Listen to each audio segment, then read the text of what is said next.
Hey guys, how's it going? Brad Riley here. Welcome back to a brand new video on the channel.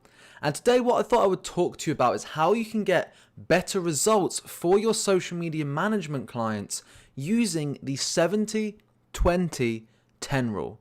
Now, just before we jump into this video, if you are new around here, be sure to hit that subscribe button and turn on that notification bell so you don't miss another video. And I want you to comment down below right now, if you could land any company in the world, any business, what company would be your dream social media management client? Now, for me, it would probably be something like Nintendo, right? I'm a massive video game nerd at heart. I grew up playing Nintendo games, so for me, that would be my dream client. But again, comment down below if you could close any business in the world, any business that you could post, make daily posts for, manage their social media, what would it be? I want to know in the comment section. And also, if you can as well, please drop a like on this video. It really does support the channel, helps me reach more people and ultimately impact more lives. If you can drop a like on this video as well, it would be greatly appreciated. So without further ado, let's jump into it. So to begin with, what is social media management? Now I'm just going to do a brief overview of this. Essentially, social media management is when you post content on behalf of clients on their social media pages, and it does what it says on the tin, really. You manage their social media. So let's start by looking at the 70-20-10 rule.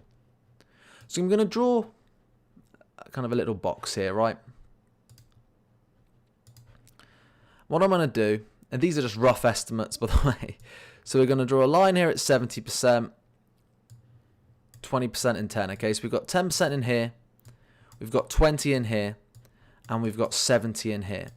And this is the percentage of content distribution that you should have at different angles. 70% of your content when posting for a client should be value-based content, okay? So this is out of every, let's say you post every single day, out of 30 posts that go out a month, 21, so 70%, 21 of those posts should be value-based. Now you may be thinking, Brad, well, what are value-based posts? Very different depending on the niche, depending on the business, right? Let me give you some examples. Let's say you run an education company and you teach and train people about a specific industry. So let's say you train people about psychology. That is your business. That's your client's business. 70% of the time you want to post information, tips, tricks, value quotes from the psychology niche. Things that provide value to your followers. Get people to want to engage and follow the page. Ultimately, you have to think, if you were interested in psychology, what would you want to see? What value posts would you want to see? And one way you can get ideas for this type of content, by the way, is also just to model success.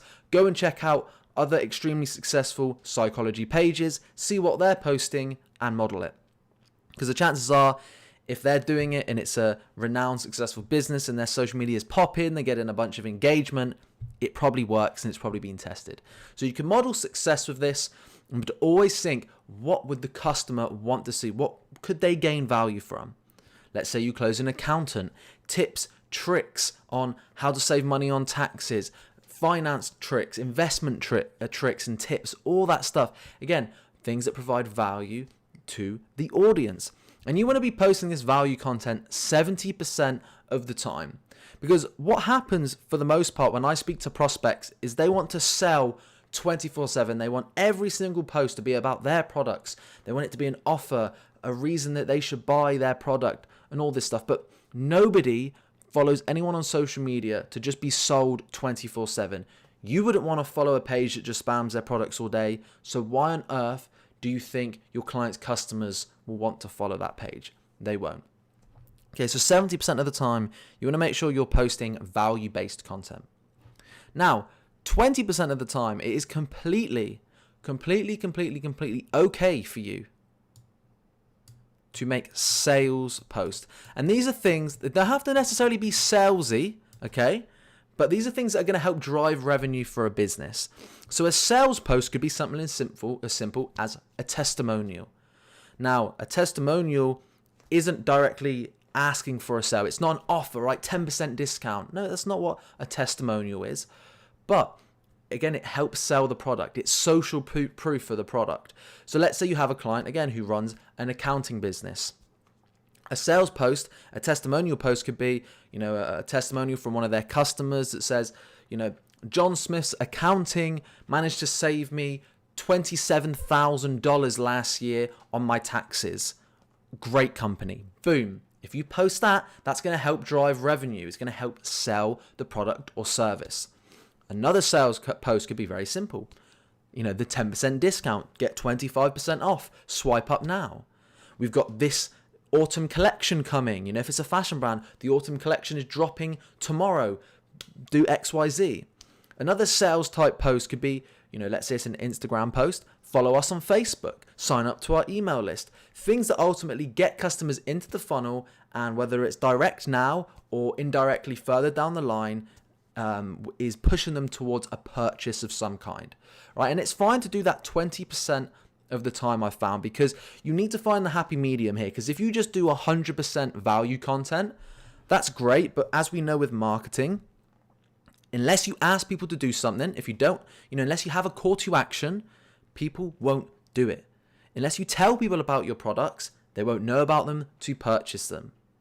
So you have to tell people about your products. You have to tell people about your offers. And again, you want to get them in the top of your funnel, to follow your other social pages, to see reviews and testimonials from other happy customers, to follow and join your email list, all right? And it's okay to do that as long as it's only 20% of the time. As long as you're not going too crazy, like 100% of the time sales posts, you need it in there at least a good chunk of the month. So that's why I recommend 20% of the time. So again, if it was 30 posts a month you were doing every single day, 6 posts of the month would be sales related. And then final, the 10% here. Now this 10%, in all honesty, is just, I suppose you could call it other, right?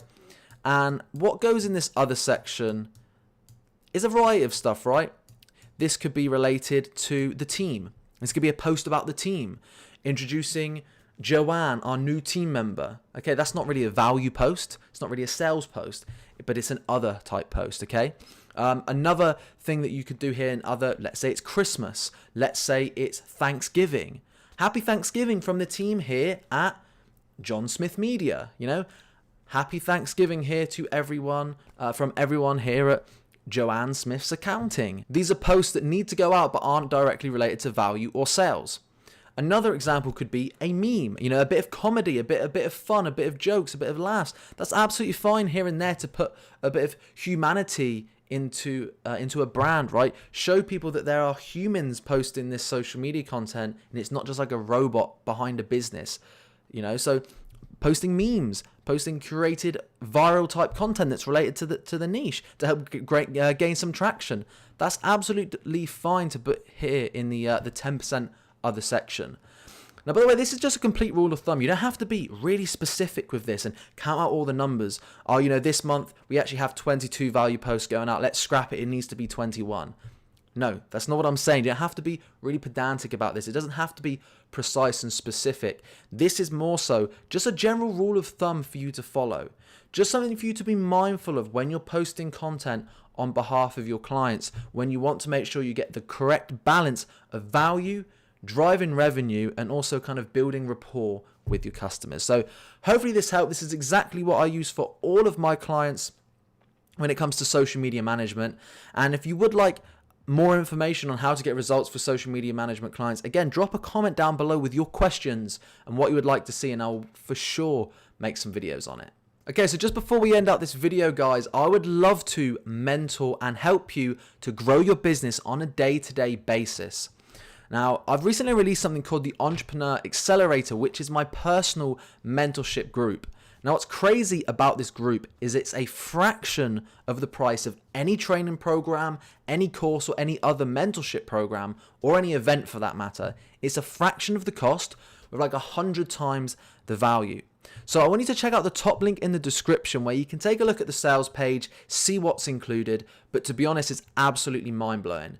You're going to get me as your mentor every single day. You're going to get access to my team. You're going to get weekly advanced training masterclasses. You're going to be able to hop on a call with me in a group setting every single week and speak to me personally on a call and ask me questions. you'll get access to me on a day-to-day basis to ask me questions, and I will help you grow your business, and all for a fraction of the cost of any course or any kind of training program. So if that is of interest to you and you'd love me to become your mentor, check out the top link in the description. But again, thank you so much for watching this video. I hope you have a great one. Leave a like if you enjoyed, and I'll see you in the next video.